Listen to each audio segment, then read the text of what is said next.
हमारे ऊपर प्रभु की कृपा है ये हम कैसे पहचाने? ये 8 लक्षण प्रकट होने लगते हैं जिसके ऊपर प्रभु की कृपा होती है।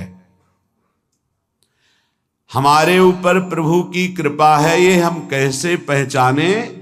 तो ये 8 लक्षण प्रकट होने लगते हैं जिस पर हरिजू की प्रियाजू की कृपा है। पहला, घोर अपराध करने वाले के प्रति भी दया की भावना, शांति पहला लक्षण है। भाव में भी पहले शांत भाव है। हमारे ऊपर श्री हरिजू की कृपा है, इसकी पहचान ये 8 लक्षण। पहला, शांति, अर्थात घोर अपराधी के प्रति भी गुस्सा ना क्षमा करना, ये हरि की कृपा का लक्षण है। देख लो भाई, घोर अपराधी शब्द तो जाने दो, जरा सा प्रतिकूल हो जाए तो लाख समझाओ पर भ्रकुटी तनी रहती है।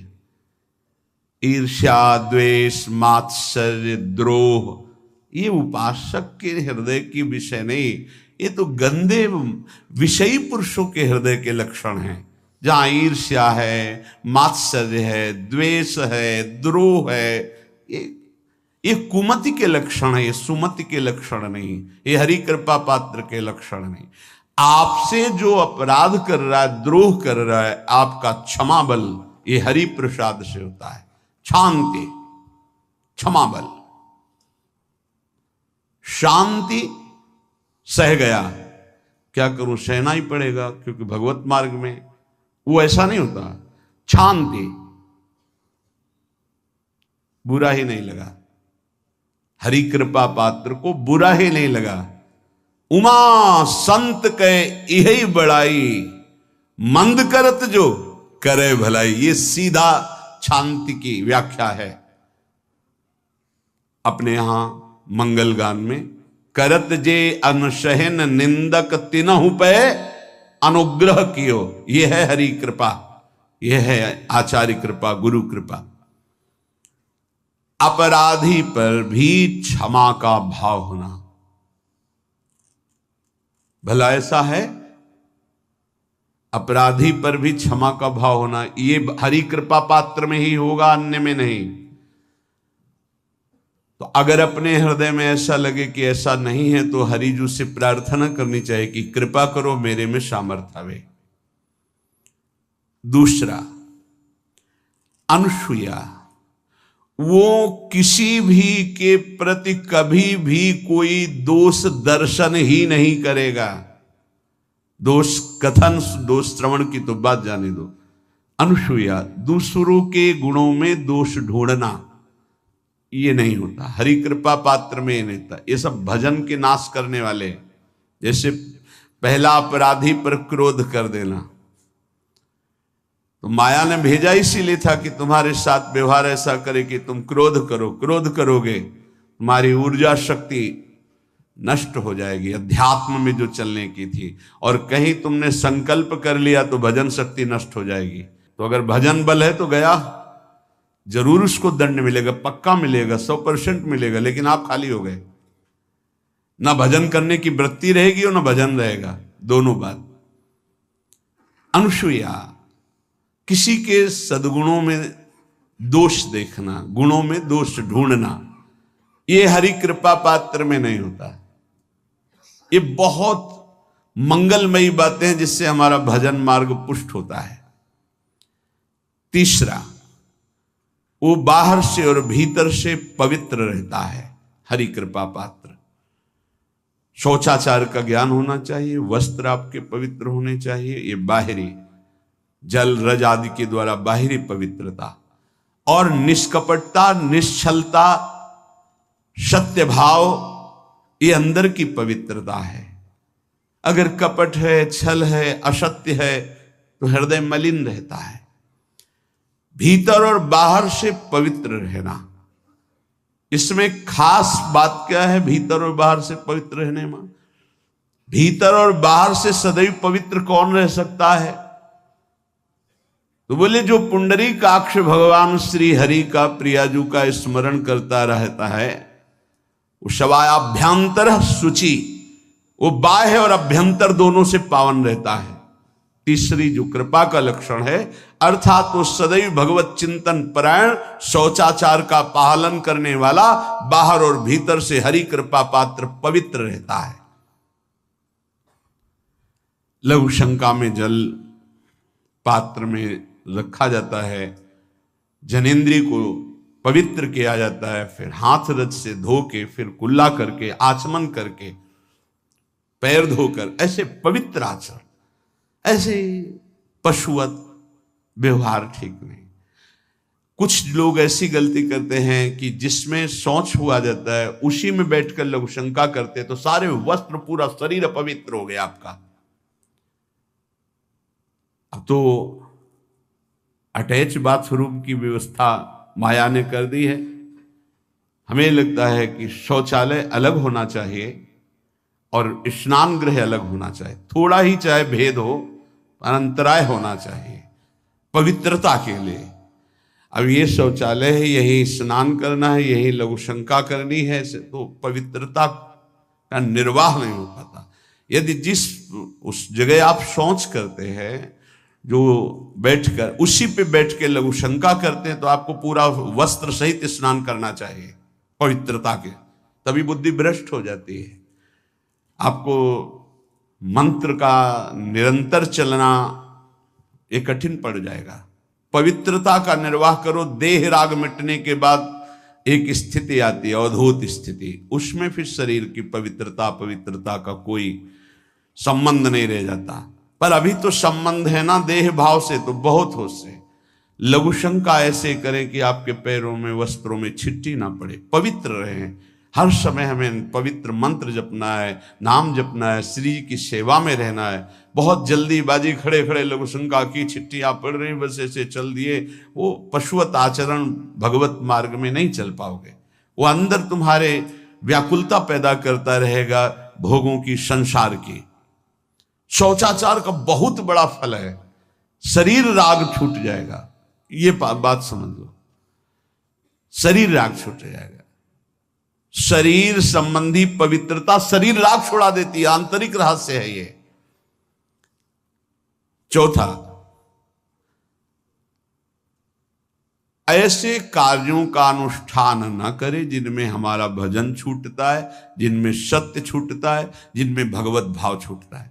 जैसे आपके ऊपर कृपा हुई, आप भगवत मार्ग में चल रहे हैं, अब आप ऐसे संसारिक कार्यों का अनुष्ठान कर रहे हैं जिनमें आपकी चित्तवृत्ति बिल्कुल भगवत विमुख हो रही, तो जीवन का लाभ क्या होगा? लाभ तो है भगवत स्मरण सहित। इसी की मानो टीका है, छठदम शील बिरत बहु कर्मा, निरत निरंतर सज्जन धर्मा। शीलवान और ऐसे कर्मों से विरत जिनसे भगवत विस्मरण होता है, जो सज्जन पुरुषों के द्वारा धर्मानुष्ठान होते हुए उन्हीं का अनुष्ठान, ऐसे कर्मों में ना जाए जिससे भगवत विस्मरण होता है। जैसे कल एक ने प्रश्न किया कि मैं खाता तो नहीं हूं लेकिन मांस के दुकान में मांस बेचता हूं, होटल आदमी, क्या उचित है? ये उचित कैसे हो सकता है? तुम और भी तो व्यापार कर सकते हो। जरूरी है धर्म का पालन करने की इच्छा करते हो, धर्म आचरण करते हो, ऐसा नहीं। तो विरत बहुकर्मा, उन कर्मों से हमें विरत रहना है जो हमारे धर्म के विरुद्ध है, जो भजन के विरुद्ध है। हरि कृपा पात्र ऐसे कर्मों का अनुष्ठान कर ही नहीं सकता। और शारीरिक श्रम इतना जिससे हमारा भजन का तार ना टूटे। जब भजन का अभ्यास किया जाता है तो हर कार्य को सुचारू रूप से करते हुए एकाग्रता भजन में रखी जाती है। हम वो कार्य जल्दी से कर ही नहीं सकते जिसमें भजन छूट जाए और कार्य पूरा हो। नहीं, हम कार्य करेंगे, हमें छोड़ दीजिए, हम अपने चिंतन से युक्त होते ही बिल्कुल कार्य करेंगे। जैसे कई साधक हैं, उपासक हैं, बड़े अच्छे उपासक हैं, उनको आप कार्य दीजिए कि आप पानी गर्म कर दीजिए, पात्र बहुत सुंदर साफ होगा, पानी बहुत गर्म, लेकिन आप कह दीजिए कि 5 मिनट में गर्म करके ले, तो उनसे असंभव नहीं होगा। छोड़ दीजिए उनको आप। वो मतलब ऐसा कार्य करेंगे प्रशंसनीय, पर वो समय से, उनका एक सिद्धांत है, बहुत अच्छा लगता है। और अपने को पता है इससे जल्दीबाजी नहीं होनी, पात्र मार्जन करना है, छोड़ दीजिए आप उसको, टोकिएगा नहीं, आप जल्दी मान के, उससे नहीं होने वाला। वो तनिक भी दोष नहीं रहने देगा पात्रों में, पर समय दीजिए, आराम आराम शिव कर। हमें अच्छा लगता है, भगवत चिंतन परायण उपासक की यही वृत्ति होती है। पोछा लगाना है बिल्कुल बढ़िया लगेगा, लेकिन आपको सर से घुमा दे वैसा नहीं होगा। आप छोड़िए और जाइए, हटिए, और वो अपने ढंग से लगाएगा और एकदम क्लीन करके। यही उपासक का लक्षण होता है। जो कार्य करेगा सांगोपांग करेगा, पर वो बहुत मस्ती से होगा, क्योंकि उसका भगवत चिंतन चल रहा है। अधिक ऐसे जिससे हमारा चिंतन छूट जाए, थोड़ा संयम में आना चाहिए। ये भगवत कृपा पात्र का लक्षण है। अपने भजन का फल देखना, भगवत कृपा पात्र के सबको प्रदान कर देना। हिम्मत है, अपने भजन, इतनी मेहनत से किया हुआ भजन, भजन होने के बाद, हे प्रभु इस भजन का फल हो, सर्वे भवन्तु सुखिना सर्वे सन्तु निरामयः। यहां तो कहते हैं महाराज, एक माला रोज आपके लिए करता हूं कि आपकी बीमारी ठीक रहे, तो शेष किसके लिए करते हो प्रभु? शेष क्या? अगर इष्ट और गुरु के लिए तुम्हारा है कि एक माला करते, तो फिर इतनी माला करते तो हमें क्या होगा? सब आपको दे देंगे तो हमें क्या होगा? तभी भजन का रहस्य नहीं जाना। सबके मंगल के लिए अपने भजन को समर्पित कर देना। देखो भाई भजनानंदी, भजन में अरुचि होने लगेगी? नहीं होने लगेगी। सुबह से शाम तक पसीना चुआए हम, और भजन का फल दे दे सबको। तो इसका रहस्य बताते हैं। सबको जे भी कहा सर्वे भवन्तु सुखिना, तो सर्वत्र विराजमान भगवान वही पलटकर अनंत रूपों में आपके ऊपर बरस पड़ेंगे। ये आंतरिक रहस्य है। हमने जो भजन किया वो एक सीमा में था, और जब हमने संपूर्ण विश्व को दे दिया तो असीम बनकर वापस हुआ। ये भाव न समझ में, अगर ये भाव न कहे तो एकदम लगे हम अपना भजन क्यों दे दें सबको। उस सर्वात्मा में विराजमान जो हमारा प्रभु है, उसी को समर्पित कर। सर्वे भवन्तु सुखिना, तो वो सब पलटकर सब जगह से वापस आया, सबका आशीर्वाद आया, और वो महान बनता चला गया। ये लाभ है, आंतरिक लाभ है। अगर तुम्हारा भाव ऐसा न बनता हो तो आप प्रभु को तो अर्पित करते ही है ना, तो वही प्रभु सब में विराजमान है। ऐसा भाव करके सर्वात्म स्वरूप भगवान को हमारा भजन समर्पित है। सब रूपों में प्रभु विराजमान है। ये हरि कृपा पात्र का लक्षण चल रहा है। और छठवां, अपने भजन से अपने लिए कुछ भी ना चाहना, और दूसरों की तो बात जाने दो, दूसरों से कुछ ना चाहना ये तो ठीक है। अपने भजन से अपने लिए कुछ ना चाहना है हिम्मत। देखो ये हरि कृपा पात्र में हिम्मत होती है। अपना भजन अपने प्रयोग में ना लाना, इसका भी आंतरिक रहस्य है। अपने प्रयोग में आप शरीर को लेकर के बोलेंगे, अगर स्वरूप को लेकर तो प्रयोग की कोई वहां जरूरत ही नहीं। स्वरूप पूर्ण काम है, वहां कोई अभाव नहीं। जब आप कोई भाव अपने लिए करेंगे तो देह भाव होगा। देह भाव से किसी विषय की मांग होगी। विषय पूर्ति भजन का फल नहीं होता, भजन का फल होता विषय निवृत्ति। बहुत जोर की बात है, कैसे समझ में आए? अपने भजन का भी फल अपने लिए नहीं, दूसरों से कुछ चाह रखना तो बात ही जाने दो। भजन से भी कोई अन्य सुख की चाह नहीं हुई। क्या चाहिए? भजन ही बनता रहे, भजन का फल भजन बनता रहे, खूब निरंतर जप करते रहे। सातवां, किसी भी मान सम्मान कीर्ति पद प्रतिष्ठा के मिलने पर हृदय का असंतुष्ट हो जाना, यह हरि कृपा पात्र का लक्षण होता है। प्रणाम नमस्कार जय हो तो हृदय में असंतुष्ट हो जाना चाहिए। कोई किंचन मात्र अभिमान न उदय हो जाए। प्रभु बचाओ, ये माया की चकाचौंध से बचा लो नाथ। कौन सा अपराध बन गया कि आपकी जय की जगह यहां हमको ऐसा सुनना पड़े। जैसे एक बार महापुरुष जन कह रहे थे कि जब गुरुजन बड़ाई करने लगे सामने शिष्य की, तो उसको ग्रीवा झुका लेनी चाहिए और पश्चाताप करना चाहिए कि कोई गलती हो गई, आज हमारे गुरुजी ने हमारी बड़ाई कैसे कर दी, इसका मतलब कोई दोष बन गया, कोई गलती हो गई, और प्रार्थना करना चाहिए कि क्षमा कीजिएगा महाराज, अगर कोई गलती हो तो दंड दीजिएगा, लेकिन ये दंड मत दीजिएगा कि आप हमारी प्रशंसा कर रहे हैं। भगवान, इससे बड़ा और कोई दंड नहीं हो, ऐसा महसूस होना चाहिए।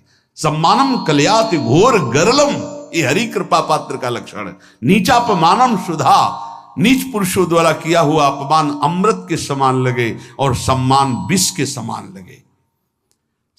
मान प्रतिष्ठा कीर्ति जिसके लिए बड़े बड़े लालायित रहते, हरि कृपा पात्र को विष की तरह चुभती है। और 8वां, किसी भी प्राणी समुदाय से संबंध ना रखते हुए सब पर दया की भावना, सब पर कृपा की भावना, सब पर करुणा मैत्री, पर किसी से ममता नहीं। ये सूत्र बहुत व्यवहार में प्रयोग करने योग्य है। सबसे करुणा और मैत्री, पर किसी से ममता नहीं। करुणा तो करी भरत जी ने, मैत्री भी की मृग से, पर ममता रहित नहीं रहे। ममता कर ली तो अगला जन्म हिरण का हो गया।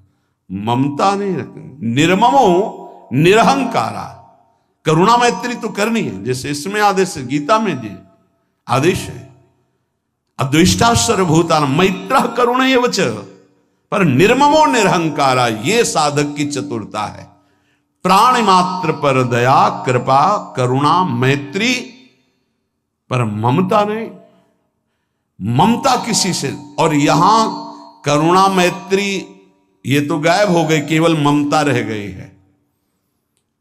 अपने शरीर से ममता, शरीर संबंधियों से ममता, विषय भोगों से ममता, यही जहर है। संबंध में ये ममता ही जहर है, विचारों में अहंकार जहर है, कर्मों में ये आसक्ति जहर है। इसी जहर को मिटा दे तो जीवन मुक्त महापुरुष कर्म करते हुए, विषय सेवन करते हुए, वार्ता करते हुए, विचार करते हुए, बिल्कुल जहर रहित उसका जीवन हो गया। तो ये 8 बातें हरि कृपा पात्र में होती हैं, इनको बार बार सुनना, हृदय में धारण करना।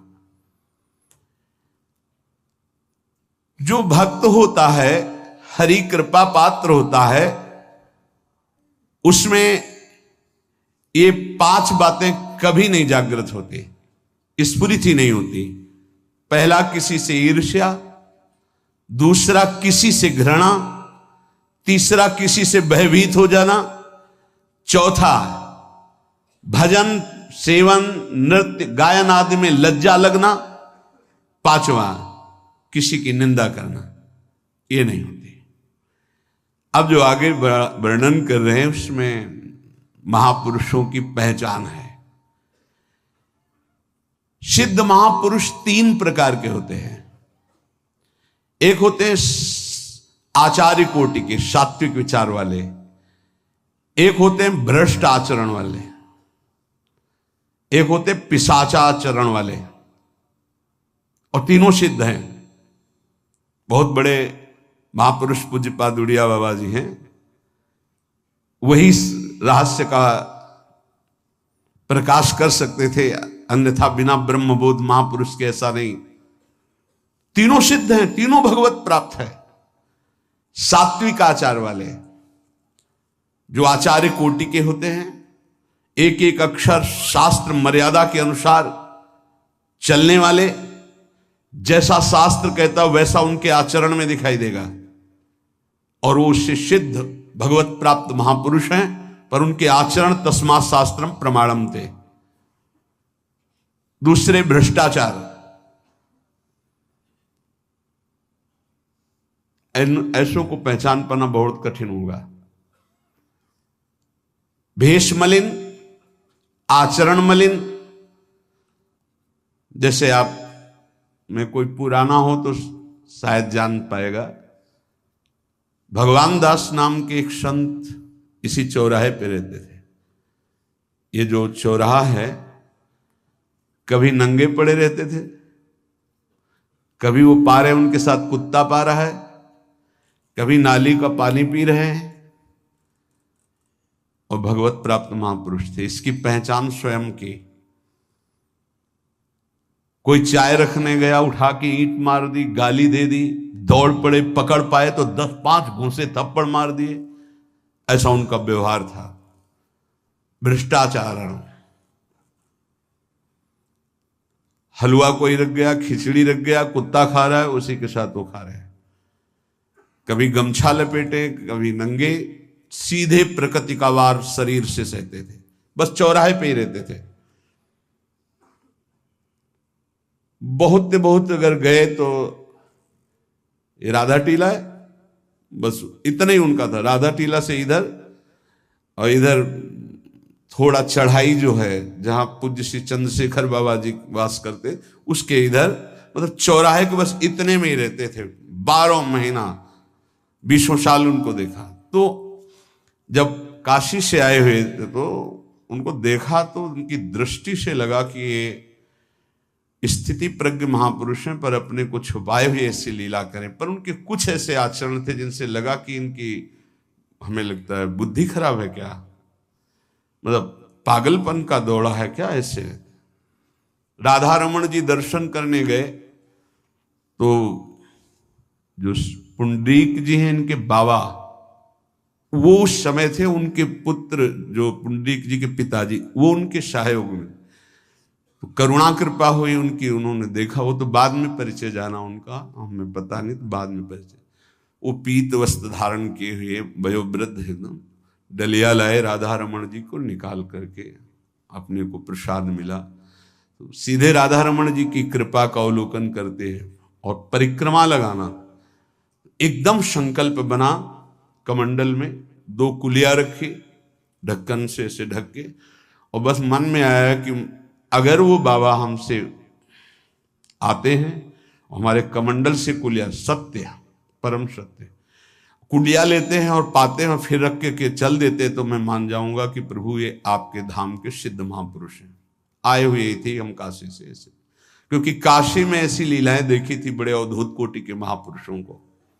आपसे सत्य कहते हैं, वो पेड़ हट गया, रमण रेती में था, बीच रोड में था, चबूतरा बना था, वो ऐसे पड़े थे, वहां के हम बैठ गए, बिजली की तरह उठे, रफ्तार से आए, खड़े हो गए हम बिल्कुल, क्योंकि हमें पता था कि घूंसा और थप्पड़ इनका प्रसाद होता है।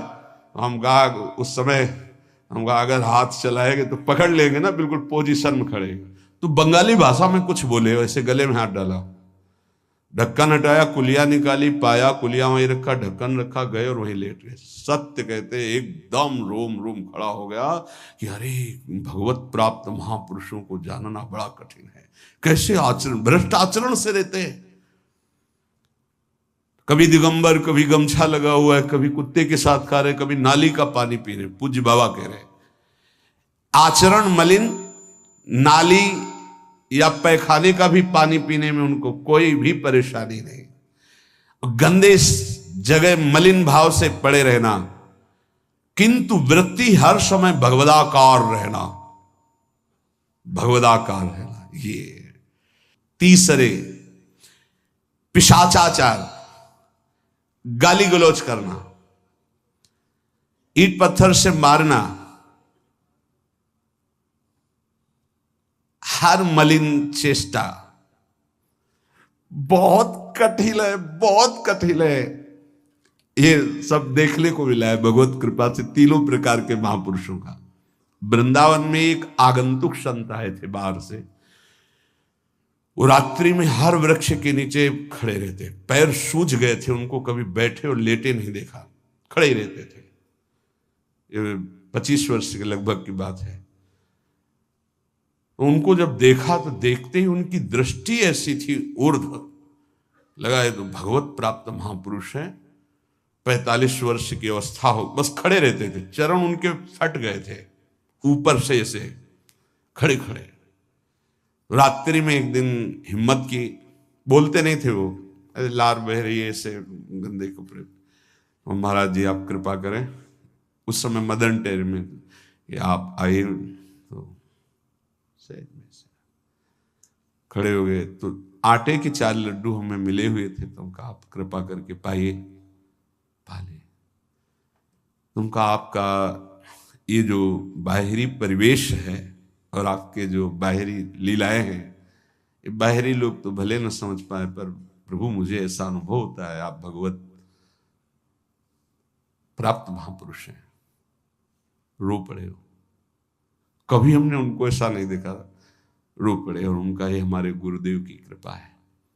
उनका कब से वृंदावन आप आए? बोले कुछ दिन हुए।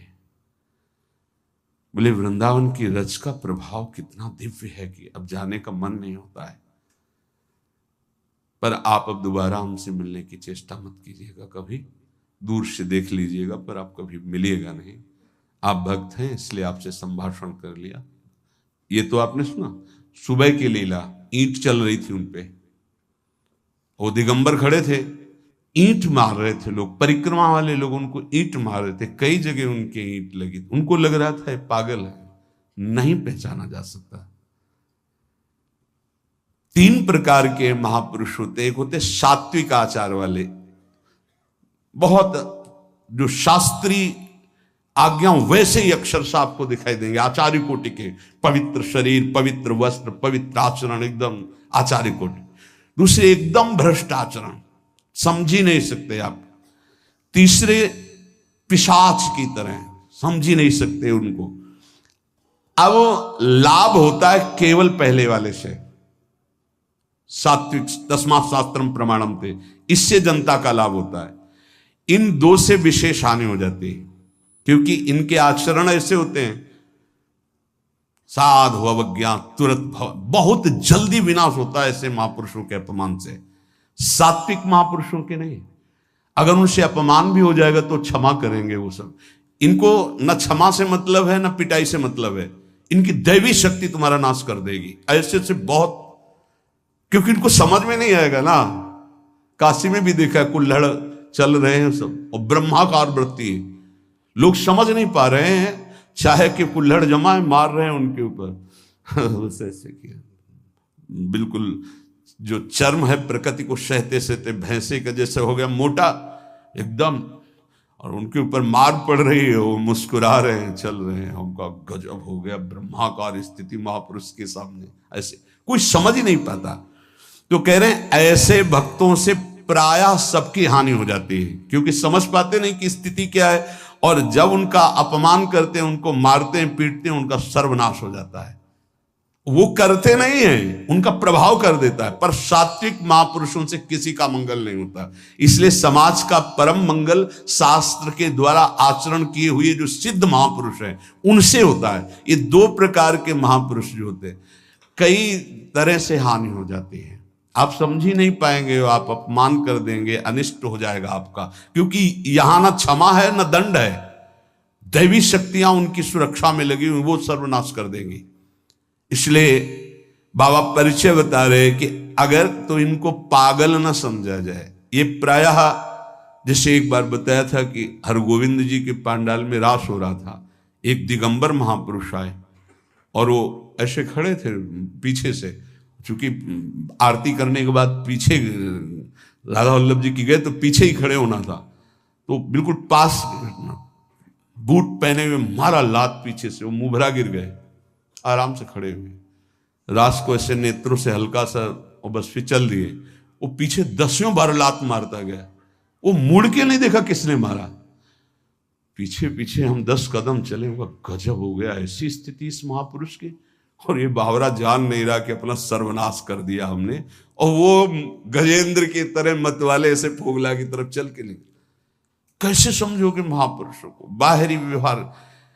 अभी 10-12 वर्ष की बात है, यमुना के पार ऐसे खो करके रहते थे। दिगंबर एक महात्मा, अब है कि नहीं मुझे पता नहीं, पहले यमुना किनारे जाते थे बैठने, तो बस वो चीखते थे, राजकुमारी राजकुमार, राजकुमारी राजकुमार, यमुना पार से राजकुमारी राजकुमार। और ऐसे घास नोच नोच के जैसे गाय खाती है ऐसे खाते थे घास, और चिल्लाते क्या थे, राजकुमारी राजकुमार। किसको? प्रिया प्रीतम, राजधानी है ना, तो ऐसे वृंदावन की तरफ खड़े होते ऐसे कहते, राजकुमारी राजकुमार। कैसे कोई महापुरुषों को जाने।